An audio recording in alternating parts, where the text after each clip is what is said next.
Se noi avessimo corso da soli con la Lega e la lista Zaia, insomma, potevamo essere anche autonomi ed indipendenti. Ecco, questo detta per essere stati molto chiari. Stiamo facendo un sacrificio in nome della coalizione con cui governiamo anche a Roma, ecco.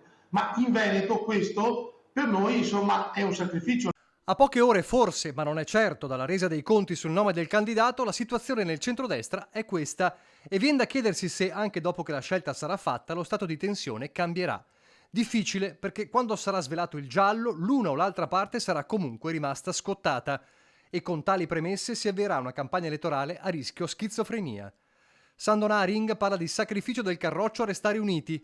Claudio Borgia mantiene l'aplomb ma a denti strettissimi. Dovremo fare una campagna elettorale insieme, quindi non credo che sia il caso di continuare a polemizzare, ad alzare il livello. Cerchiamo di evitare di polemizzare ancora di più perché tra qualche settimana dovremo tutti correre uniti per lo stesso Presidente, perché lo dobbiamo dire ai veneti che sarà impossibile che il centrodestra si romperà, perché dobbiamo avere il coraggio di dirlo. Tutti uniti sì, ma Lega e Fratelli d'Italia sembrano essere come quelle rette parallele che non si incontrano mai.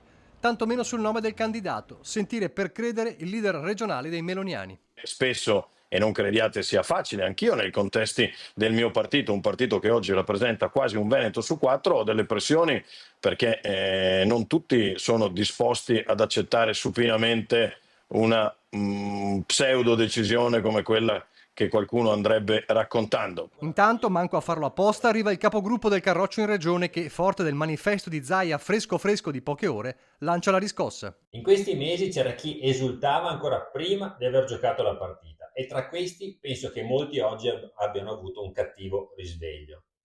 La Lega è pronta a giocare la prossima battaglia e non ha nessuna voglia di arrendersi, mettendo in campo il suo asso principale che si chiama Luca Zaia.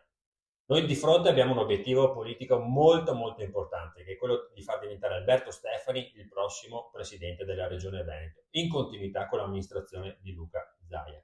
Ma soprattutto abbiamo un altro obiettivo, che è quello di far confermare la Lega come primo partito nella nostra regione, primo partito in Veneto. Siamo sicuri che i riferimenti all'esultare e al brusco risveglio siano destinati soltanto al centrosinistra?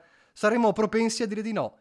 Da par suo, De Carlo, che sulla Lega, primo partito in Veneto, avanza sicuramente qualche dubbio, è ben chiaro sul lancio anticipato di Alberto Stefani. Se fosse deciso, perché non avremmo dovuto dirlo? Non c'è nessun motivo per cui c'è un centrodestra che si riunisce e che sta cercando il miglior candidato possibile. Io sono contro queste forzature eccessive. L'unico punto di accordo allora resta il pressing su Roma. Sia come sia, finisca l'incertezza. Adesso credo che sia tempo di finire la melina e di cominciare ad avere un candidato.